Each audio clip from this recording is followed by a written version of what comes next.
Bom dia, queridos alunos do terceiro ano. A professora vai continuar com a história Ilha Perdida, Morte na Ilha. O que será que vai acontecer? Nossa, morte na ilha? Vão pensando aí. Por que morte, né? Tem o irmão do Henrique que está perdido. Também faz tempo que ele não encontra. Então, vamos ver isso aí. Mas pode ser outra coisa também, não sei, né? Simão costumava destinar cada dia da semana à realização de uma determinada tarefa. O dia seguinte, ao da tentativa de fuga de Henrique, era dia de tecer. Simão tecia uma espécie de sandálias feitas com cipó maleável como couro.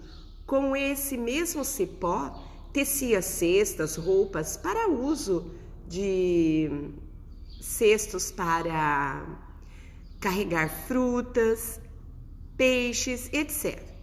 Em pouco tempo, Henrique aprendeu a tecer. Teceu para si umas sandálias muito cômodas e roupas para formar sua cama. Os 5 queriam tecer também, mas não podiam aprender. Então ficaram na frente de Henrique, imitando todos os seus gestos, o que provocou grandes risadas.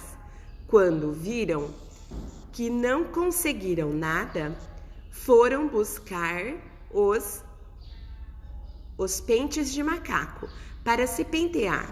Cada um tinha um pente e os guardava cuidadosamente em um canto da caverna. Esse pente era uma fava grande, espinhada, tirada de uma certa árvore. Quando não tinham o que fazer, os 5 iam se pentear e, quando cansavam de se pentear, iam se catar.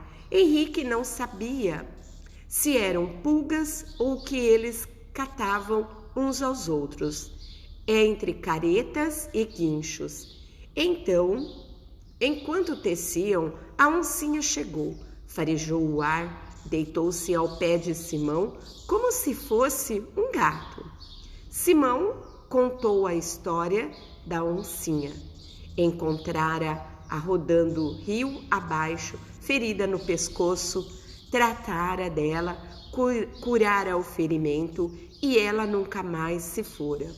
Ficara na ilha, vivendo com Simão e os outros animais em íntima camaradagem. Neste dia, ao almoço, tiveram carne de capivara com abóbora e, como sobremesa, mandioca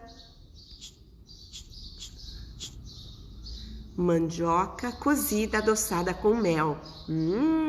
A batata doce da ilha era tão doce como se tivesse açúcar, e Henrique comia quase todos os dias.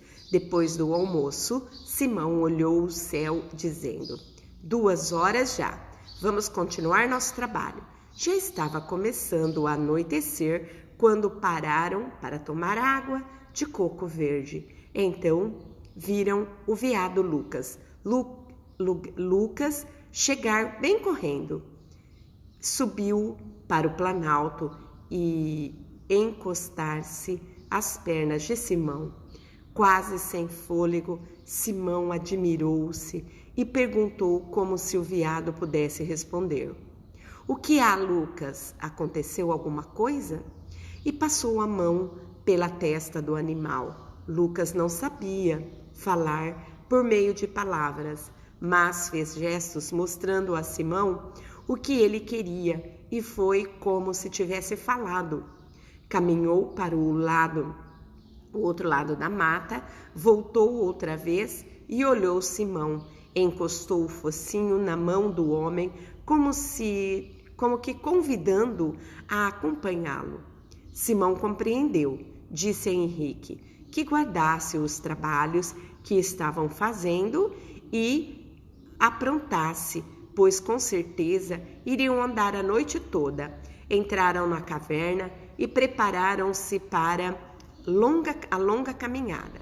Henrique perguntou: "O que foi, Simão? O que aconteceu com Lucas?" "Não sei o certo, mas alguma coisa houve. Senão Lucas não viria me chamar. Algum dos companheiros dele estava doente ou ferido. Não sei ainda."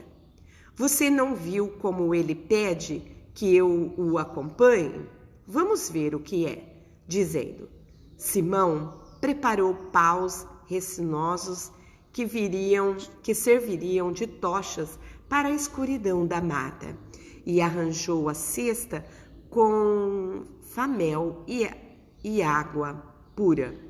Depois os dois puseram as machadinhas na cintura antes de sair.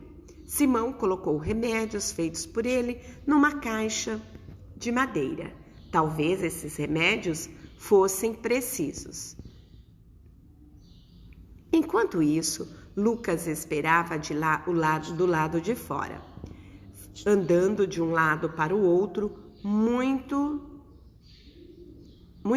algumas vezes punha a cabeça na entrada da gruta e olhava para ver se Simão estava pronto. Afinal, os três deixaram a caverna e encaminharam-se para a mata.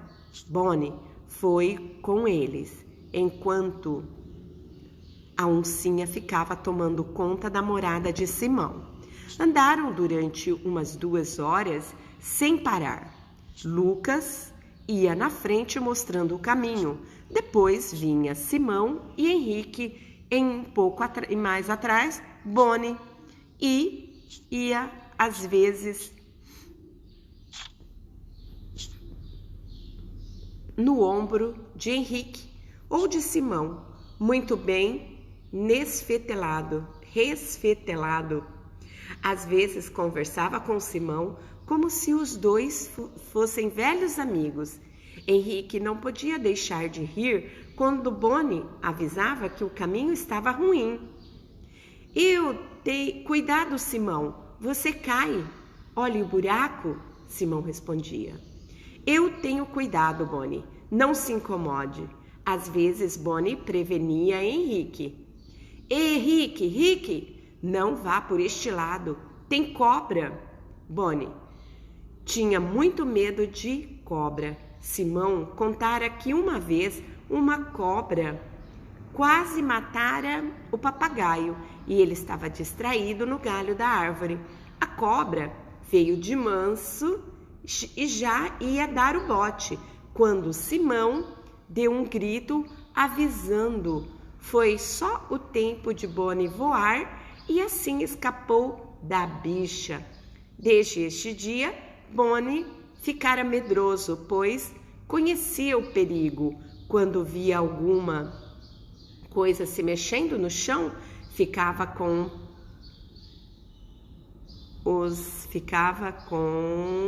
as penas alvoroçadas e dava gritos de medo. Às vezes não era nada, ou apenas um serelepe procurando frutas. Depois de 2 horas de marcha, Simão parou para comerem algumas coisas. Após terem comido, beberem água e continuaram. A noite estava cerrada. Ouvia o cri-cri